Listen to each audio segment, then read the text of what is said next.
Hi, Joe Marshall here, but you probably know me better as the Above Average Show. I'm the chief editor of SurvivalLife.com. I've got some very exciting news because I'm actually joined today by the owner of Survival K-Food, J.R. Fisher. Joe, thanks for inviting me. It's a pleasure to be here. Now, I understand that you have a full line of freeze-dried and dehydrated foods, but you've also got something that's a little bit more unique, something that people have really been looking for, and that's a real protein source for long-term food storage. Can you tell me a little bit more about that? Yes, Joe, we have an entire line of canned meats that come in beef, chicken, turkey, pork, and ground beef, and they're all labeled for long-term food storage. Wow, that's really interesting. You know, I know that we've got a lot of people that are looking for a protein source for the long-term food storage. Yes, we were just like you. We had a lot of people that were looking for a really good source of protein. So I guess it kind of grew out of the need for something like that. They wanted something that was low fat, low cholesterol, low sodium, and tasted good, but more importantly, had a long shelf life. So you mean to tell me you have a protein-based product that tastes good, is affordable, and actually has a long shelf life? That's right, Joe. We have a meat product that's a great source of protein, which quite honestly just wasn't available to people before. Can you show me a sample of what the meat actually looks like? You know, I'll be happy to do that. As a matter of fact, I have a 28-ounce can of one of our meats right here. This is the 28-ounce can labeled for. Joe, as you can see here, these meats only have 2 ingredients, and that is meat and a trace amount of salt. All right, JR. It sounds like a great product, but what's really important is the taste. You gonna give me a sample? Yes, Joe, I do have a sample for you. And I agree, taste is really, really important. Now, I hear a lot of people say if you're hungry enough, you'll eat anything. But if there's a really good source of protein, it tastes good, and it's healthy, why not eat that? You know, JR, that's a great point. I know there's a lot of people out there who are not fans of TVP and think that freeze-dried and dehydrated meats just don't taste that good. Honestly, I'm one of them. So I'm actually amazed that you guys have found a long-term food storage that is simple, easy to use, ready to go, and tastes great. Joe, here's the exciting part. I have some of the beef for you right now, some samples, nice lean beef. You gotta try this, you're gonna love it. I am hungry. All right.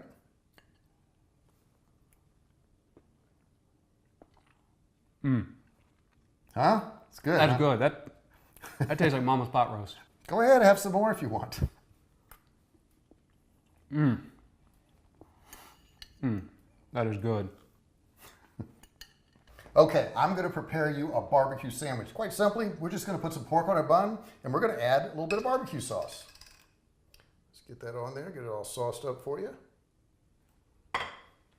And let's let you take a bite of this. Joe, see what you think. All right, I do like pulled pork. Good, I think you'll like this.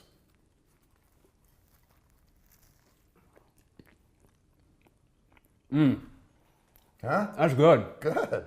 Wow, that was some of the best barbecue I've ever had. So you mean to tell me that all you did was open the can, heat it up, and add just a little bit of barbecue sauce? That's right, that's the really cool thing. The meat is already pre-cooked all the way through. All you have to do is open the can. We will have people add potatoes and carrots to it and make a beef stew. And it comes unseasoned, so you can add Italian seasoning, you can add Mexican seasoning.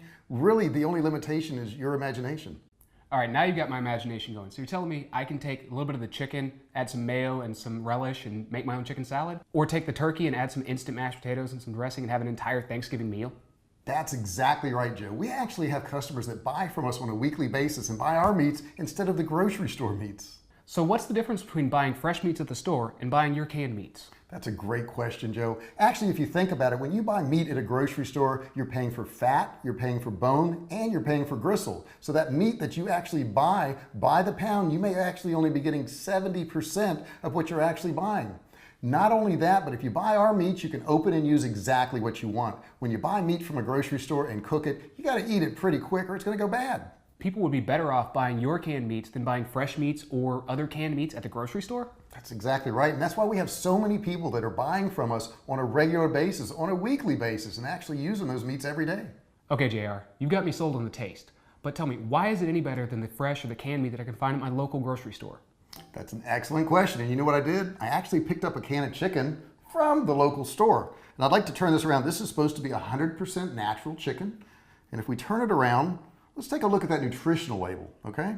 This particular can here has 2-ounce servings. In every 2-ounce servings, there's 260 milligrams of sodium. Let's turn a little bit further and let's look at the actual ingredients in the can. It's a paragraph long, and it's supposed to be chicken.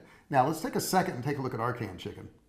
This is a can of our chicken right here, all natural, labeled for long-term food storage. Let's take a look at that nutritional label. First off, let's look at the sodium content. As you can see right here, we use 3-ounce servings. The other can was 2-ounce servings. This only has 150 milligrams of sodium. Let's take a look at that ingredient label. Here's the ingredients it should be: chicken and a trace amount of salt. That's all.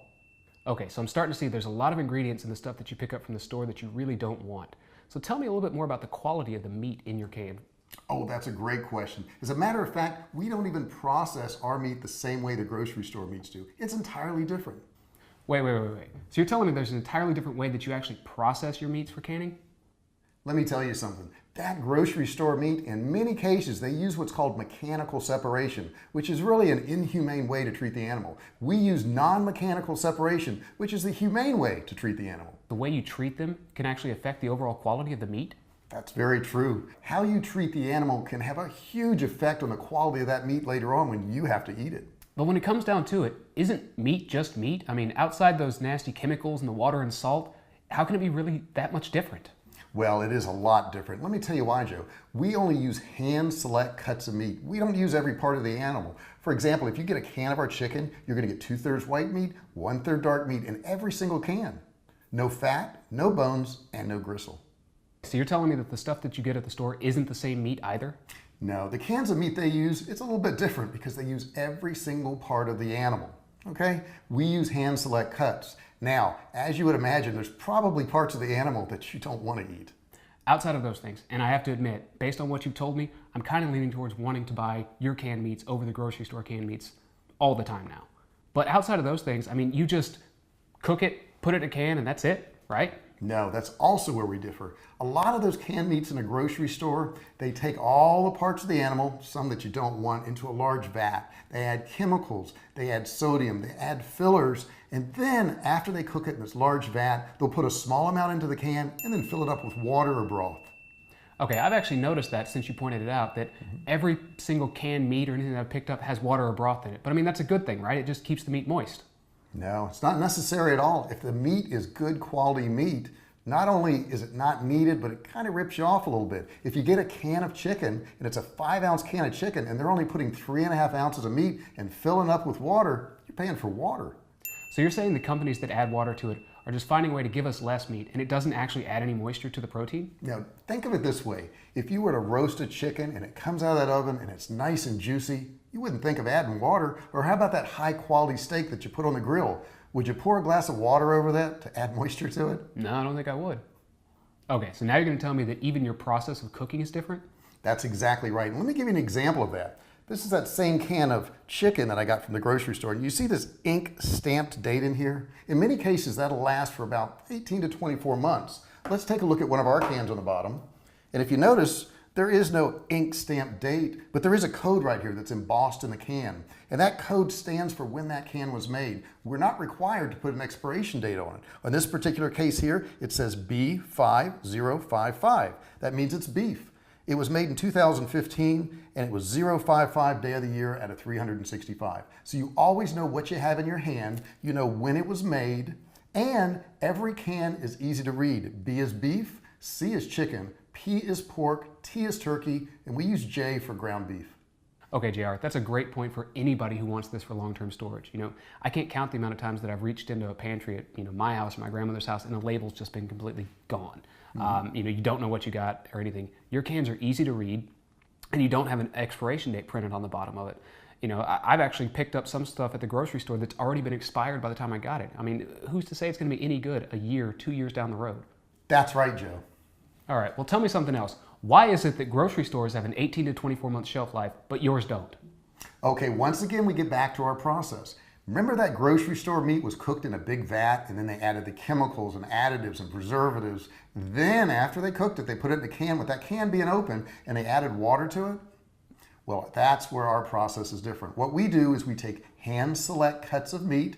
We pack that raw meat into the can itself. We always make sure it has a full 28 ounces if it's a 28 ounce can or 14.5 if it's a 14.5 ounce can. Then here's where we differ. We close that can, we seal it. And the only thing we've added is a trace amount of salt. We then actually cook the entire can under a slow pressure cooking process and it kills the bacteria, tenderizes the meat, and gives it that nice long shelf life. So you've actually found a way to kind of combine pressure cooking and slow cooking into one cooking method? That's exactly right, Joe. Now it's all starting to make sense. That's why it tastes like Mama's pot roast. It's a good, high-quality product, cooked right. It really is that simple. So, I mean, since there's no expiration date, these can be eaten, years later. I've heard of other canned meat products being eaten 10, 20, 30 years later. That's very true, Joe. As a matter of fact, they don't have an expiration date, but they have an incredibly long shelf life. Okay, you got me convinced. I know I want these, and I know quite a few people that are going to want these as well. So I understand that you put together a special deal for Survival Life members. So tell me about this deal. And it better be good, because our members expect the very best and the very best price. As a matter of fact, this offer isn't available anywhere except for right here and right now. And it's on one of our best sellers. It's our mixed case of 28-ounce cans. Those are the big ones, where you're going to get 12 cans, 108 servings, 3 beef, 3 chicken, 2 turkey, 2 pork, and 2 ground beef. JR, I want to thank you for joining us here today and making this great offer available. I know I'm going to stock up on your products, and I'm sure plenty of our viewers are too. Thanks for having me. I really appreciate it, and I really enjoyed myself. Okay, folks, thanks for watching, and remember, we're all in this together.